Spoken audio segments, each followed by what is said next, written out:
the attendees kind of pop in, I would like to thank you all for joining us today. If you have any questions, please hold them till the end. We'll be taking questions at the end, and I will pass it right along to Senator Locke. Thank you.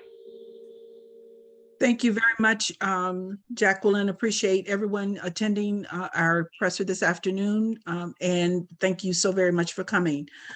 We are here today to discuss some very important issues, primarily the fact that the governor has vetoed some very important legislation and made amendments to very important legislation. And quite frankly, he has issued some petty personal attacks on senators with his vetoes and some of his amendments. And what we feel that this exemplifies is incompetence and a lack of knowledge when it comes to the governing process. And Virginia is not the kind of business that he ran in the business world. It is a commonwealth. And these attacks on legislators impacts thousands of people and have major consequences for the Commonwealth of Virginia.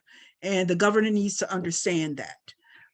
And that these vetoes will deprive Virginians of much needed legislation that would have helped many aspects of life in the Commonwealth.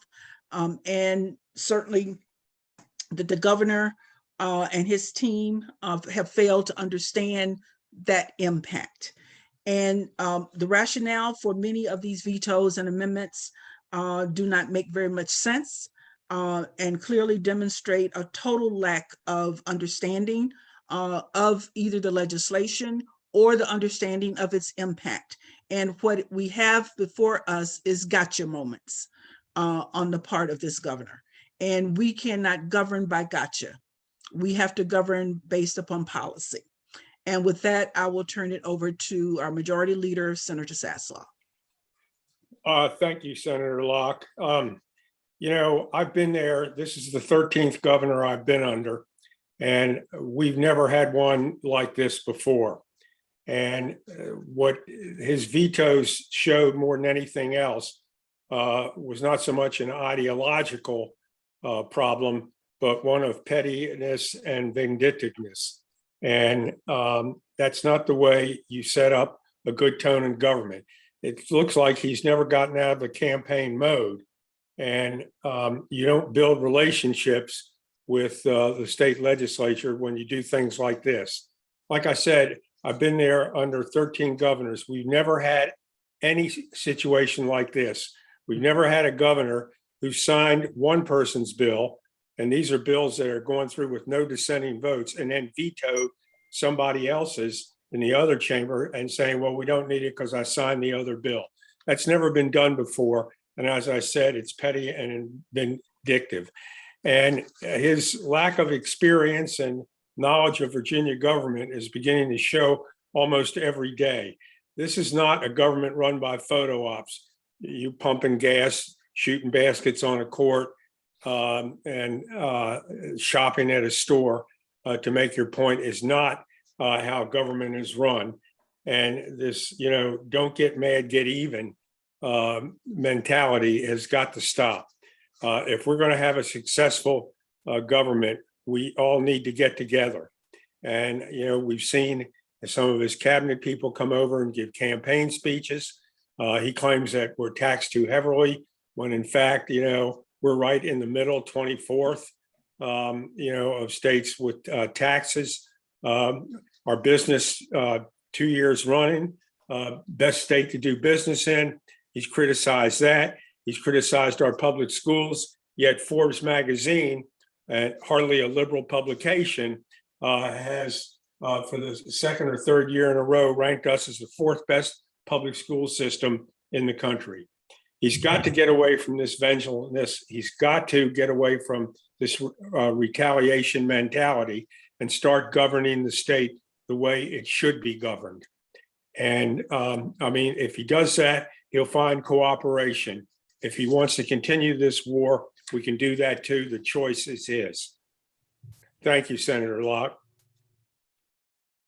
Thank you, Senator Saslaw. We will now turn it over to hear some remarks from some of our senators, beginning with Senator Ebbin. Thank you, Senator Locke. I was stunned at the governor's unexplainable decision to veto meaningful, non-controversial legislation. These vetoes ranged from protecting living organ donors to enhancing consumers' data privacy to reforming the VEC and are not in the best interest of Virginia. We're here to govern, and partisan infighting serves no one well.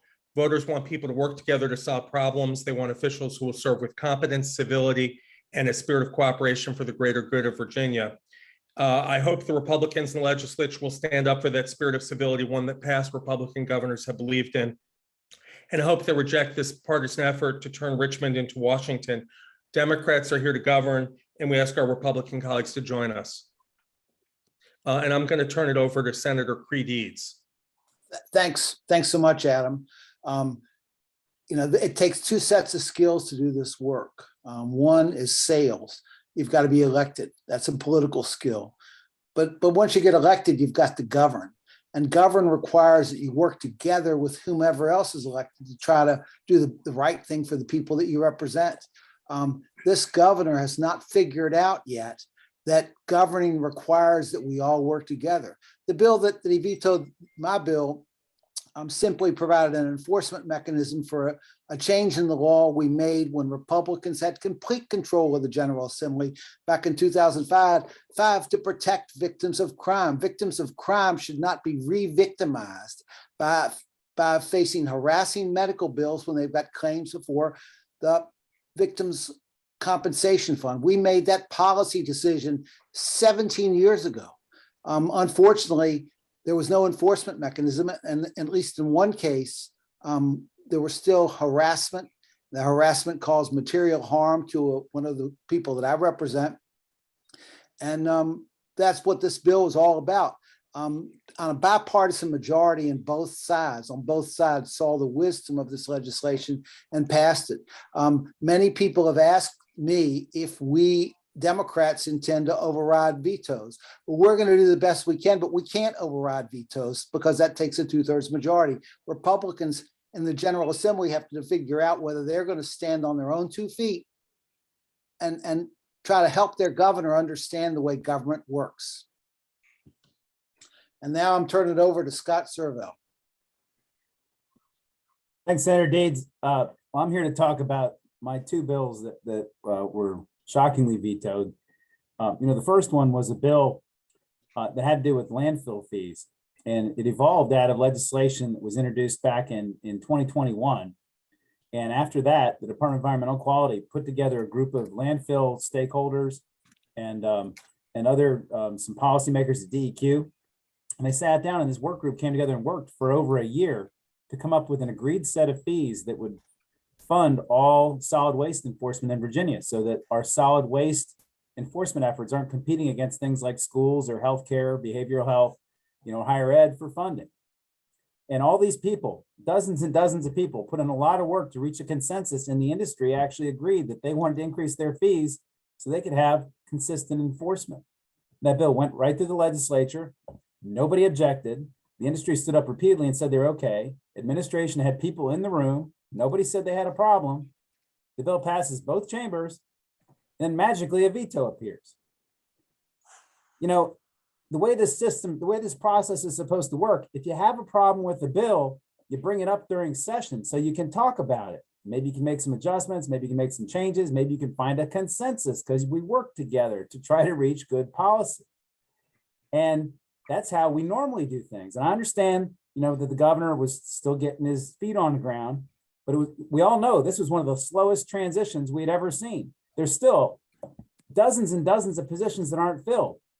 And if the governor wasn't, hiring everybody by using a headhunter, if he was using experienced policy professionals in his administration, then perhaps we would have gotten the feedback we needed to reach good decisions during session. And that is his fault. It isn't our fault.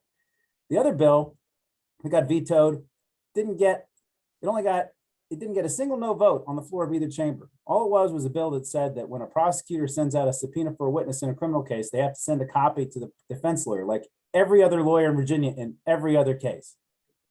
Not a single person objected. The Virginia Association of Commonwealth Attorneys said in committee they were totally fine with it. Nobody had a problem with it.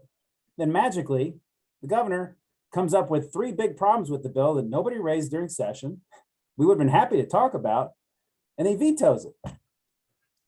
In fact, I think it was 7 or 8, and even maybe 9 of these bills that were vetoed were passed unanimously by both chambers. From my perspective, it's like beating a baby seal. I mean, who does that? When things go through that are unanimous, usually everybody's okay with it. And so from my perspective, I mean, this governor, he might have a Harvard MBA, but he sure doesn't have a monopoly on good policy ideas on things that have been approved and voted on by 140 people who've been doing this a lot longer than he has. I would really hope that he would take this session as a learning experience, and we don't have to go through this again. We don't waste everybody's time in working groups and on the floor vetting these bills when he's just going to veto them and not tell us about it until the last second. It's really not fair. And now I'm turning it over to, I think is it Dave Marsden, Jacqueline, or? John Bell. John Bell, Senator Bell. Thanks, Scott. I want to talk about the bill I introduced this year, SB 347, which was a bill that was designed to provide energy efficiency measures and corrections for our most vulnerable citizens. Let me repeat that, our most vulnerable citizens. This is a pilot program that was going to expire in January 2029. And basically, Dominion Energy contacted me and I worked with them. They volunteered for the program. It only applied to their customers, very small group of people. And all the energy efficiency groups and environmental groups supported the bill. We had no opposition when it was presented. This bill was targeting low-income people, elderly people, disabled veterans, the people that couldn't be in a position to fix maybe a hole in the roof or a broken window in their home that caused them to use excessive amounts of energy. Now, oftentimes these customers are unable to pay the bill. So by fixing the problem, not only do we provide a better living environment for those people, we also are preventing a situation where someone will have a high bill they can't afford to pay. So I mention this because I think this was a good bill, and it was one that ultimately wasn't going to cost the taxpayers any money, and was going to be for the good of our most vulnerable citizens. No opposition to the bill. One of the things that I want to kind of echo the comments of my colleagues is I never heard from the governor or his team during the legislative session about any problems in the bill. And prior to the veto, I never heard anything that there was an issue with the bill. I have tried to, in my 7 years in the General Assembly, have a brand that shows I'll work with anybody for the good of my constituents and the good of the Commonwealth. And I'll talk and work with everyone. And it's very unfortunate that this was vetoed without even a conversation. And I hope that that will be something that is learned and we don't do that in the future. Because again, I'll work with anybody for the good of the people that I serve. And frankly, trying to do good for the most vulnerable citizens, I believe, is all of our charge. And frankly, those were the remarks of the governor at his inauguration. So I would ask that we please take a look at this and we don't operate without communicating with each other. That's not the Virginia way, and that's not the way that's good for the people we serve. With that, I'm now going to pass it over to Senator Dave Marsden for some remarks. Thank you so much, Senator Bell. This is Senator Dave Marsden from Fairfax County. So now I want to present a slightly lighter side of veto gate here. I introduced Senate Bill 722, which was a bill to deal with a problem we were having in my district up here, which is cars parking with their wheels fully up on the curb, creating property damage and safety concerns. And the governor's arguments against the bill were based on the introduced bill and not the amendments that were made by both the House and the Senate as it went through the process. They just went back to the introduced bill to make their arguments for vetoing the measure, and which is really kind of strange, and it shows you the level of effort that went into this. The second bill I did was as chairman of the Transportation Committee. I was very concerned about the trucks jackknifing on the January 3rd snowstorm event on Interstate 95 and the resultant 28 hours, up to 28 hours that people were sort of held hostage on that highway. And I introduced a bill that said trucks ought to stay in the right line when lane when frozen precipitation is coming down. And the trucking industry came to me and said, Dave, that might create a bigger problem of blocking cars from exiting the interstate or entering the interstate. What the problem might really be is trucks using compression brakes and using cruise control during these events. And so I thank the truckers, and that's what we turned the bill into, because they're very knowledgeable. And the governor's argument was based on the fact that he was defending the truckers and not trying to burden them when they were the ones that gave me the language for the bill. So very little effort went into these arguments against the bills. And this is almost comically incompetent. You know, you just can't make this stuff up.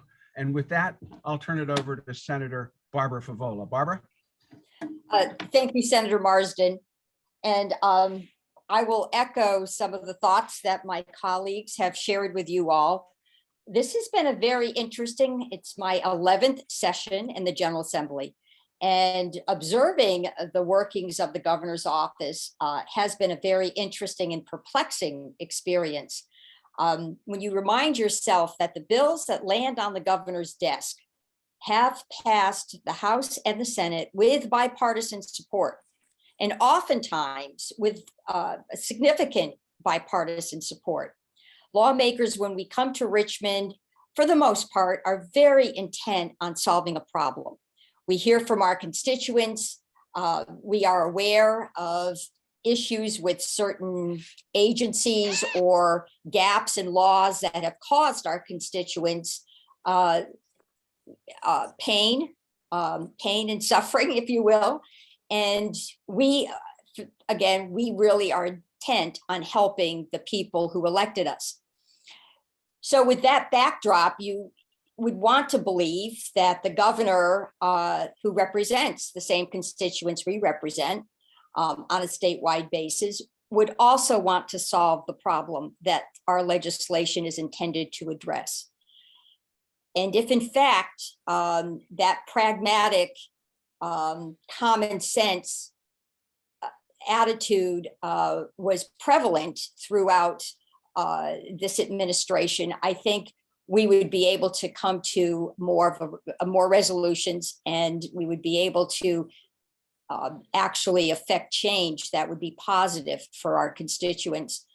So it's very perplexing. I don't know if there's significant philosophical differences between Governor Youngkin and the Republican majority in the House, or if there are more management issues where the governor simply does not have an experienced team, does not understand the legislative process, doesn't understand that we really do have to work together to get to a positive result. I will say he has signed several of my bills that were related to healthcare and access to healthcare, which I am grateful for. The one bill that really sort of gives me great anxiety was a bill I had introduced in the Senate. It passed in the Senate, did not pass in the House, but Delegate Hope's bill passed the House and Senate, and that had to do with allowing Arlington County to exercise the same authority that other counties could exercise when it came to establishing the Citizen Oversight Board. Arlington County wanted to be able to have their elected body hire an auditor to assist the civilian oversight body. And that simple change, which again would have put Arlington on the same playing field as every other county, was rejected by the governor, even though the bill passed the House with 65 Republican votes, passed the Senate, but it was defeated. So that's one bill that I wish we had had an opportunity to sit down with Governor Youngkin to really talk about what we were trying to do. So having said that, I guess I'm the last person on the talk sheet here, and I will conclude and turn it back to our moderator. Senator Locke, are you moderating questions? No, that will be Jacqueline. Okay. Thank you, Senators. Participants or attendees, if you would like to ask a question, go ahead and raise your hand. Nick Minock has just put a question in the Q&A. Can't hear you. Okay, for the Loudoun County School Board election. Oh, great. One school board member, Tom Marshall, said Senate Democrats will kill the amendment.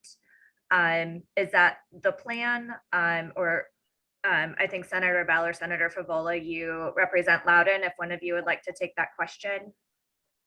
I'll go ahead and give it a start if you want. Go ahead.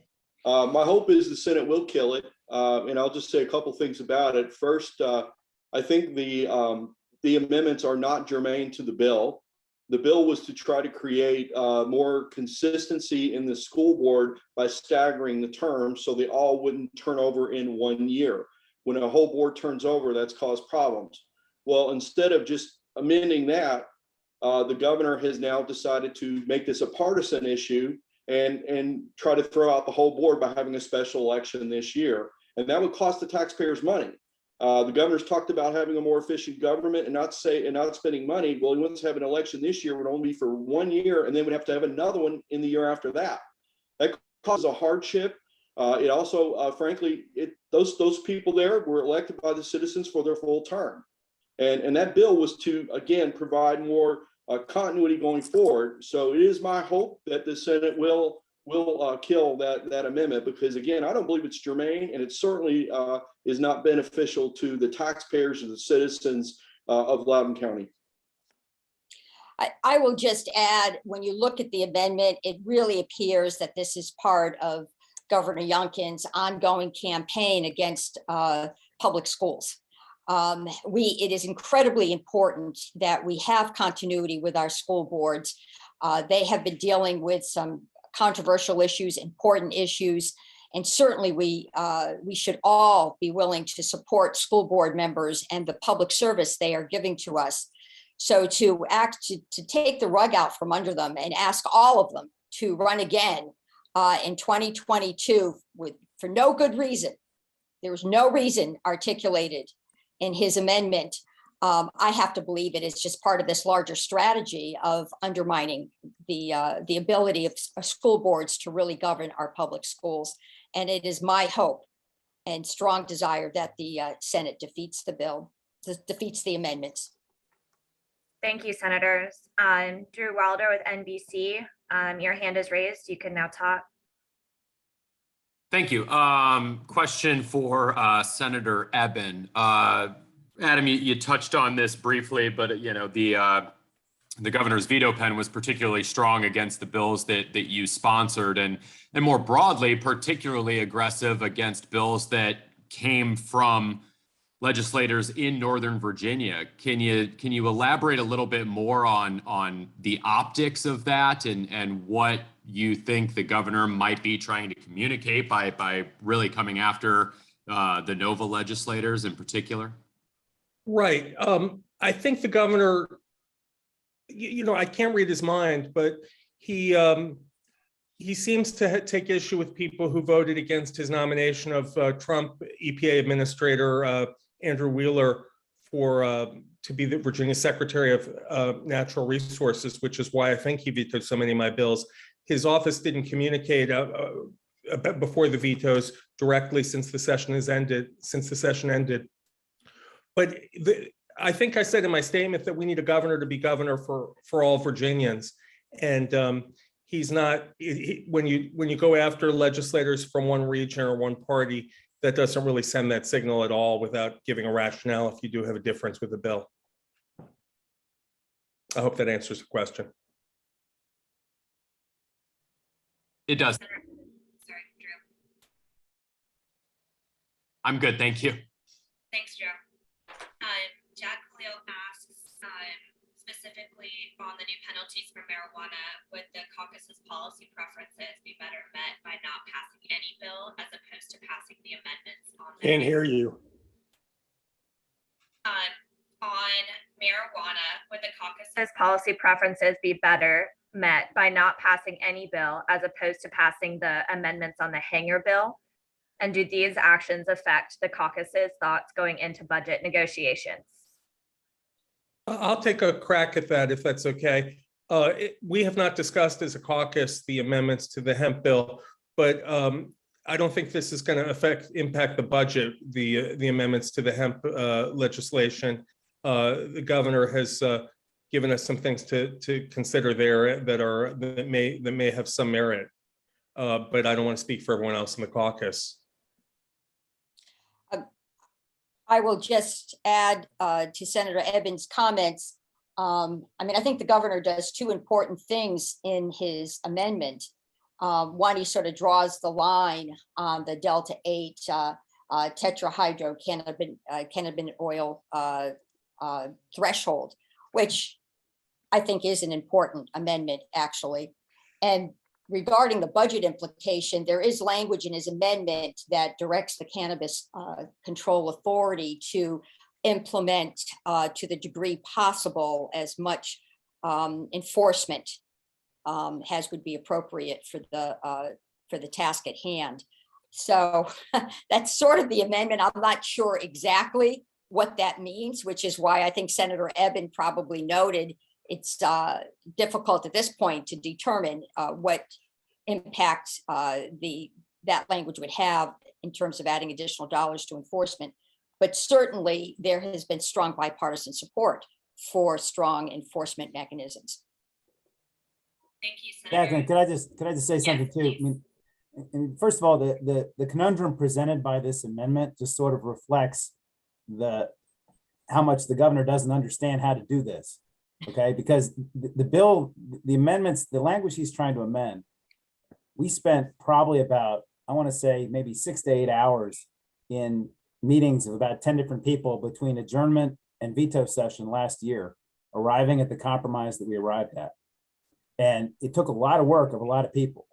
And if you're going to propose policy that gets in and tries to undo some of those compromises and add to it other policy choices, you need to approach the people who have to vote on the bill and have a dialogue, have some conversation about what it is you want to try to do to build support for the amendment before you make it, because the governor only gets one shot at an amendment. And after the amendment's made, it can't be amended. And so I think perhaps if the governor had had some conversation and dialogue with us before proposing it, we'd be a lot more likely to say yes or no on it. But given the fact that we weren't consulted on this at all before it got proposed, the odds of it getting approved probably decline, because it gets into some stuff that was very delicately drafted compromises that were made last year. So I would just, these questions all highlight these things. I mean, many of us had very little dialogue before any of these things were proposed, and that's a real problem. It's not the right way to govern.